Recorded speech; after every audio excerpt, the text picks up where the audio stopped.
राधे राधे प्रिय पाठकों। फाल्गुन मास की पूर्णिमा को मनाया जाने वाला होलिका दहन भारतीय परंपरा का एक महत्वपूर्ण पर्व है। यह पर्व बुराई पर अच्छाई की विजय का प्रतीक माना जाता है और इसके साथ अनेक धार्मिक मान्यताएं और लोक विश्वास जुड़े हुए हैं। कई बार लोगों के बीच यह बात भी सुनने को मिलती है कि यदि 3 मार्च को होलिका दहन शाम 5 से 8 बजे के बीच न किया जाए तो अकाल आ जाएगा या किसी प्रकार की बड़ी विपत्ति आ सकती है।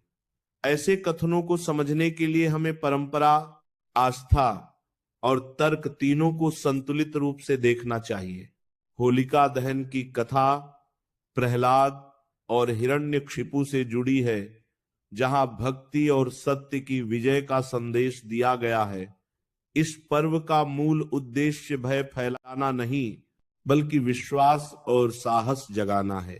परंपरागत रूप से होलिका दहन शुभ मुहूर्त में किया जाता है, जिसे पंचांग के अनुसार पंडित या ज्योतिषी निर्धारित करते हैं। मुहूर्त का अर्थ है ऐसा समय जिसे शुभ और अनुकूल माना गया हो, ताकि लोग एक साथ एकत्र होकर विधि पूर्वक पूजा कर सके। यह सामाजिक समन्वय और धार्मिक अनुशासन का प्रतीक है, न कि किसी आपदा की धमकी। अकाल जैसी प्राकृतिक घटनाएं मौसम, वर्षा, कृषि व्यवस्था और पर्यावरणीय परिस्थितियों पर निर्भर करती हैं। उनका संबंध सीधे किसी एक दिन के अनुष्ठान के समय से नहीं होता।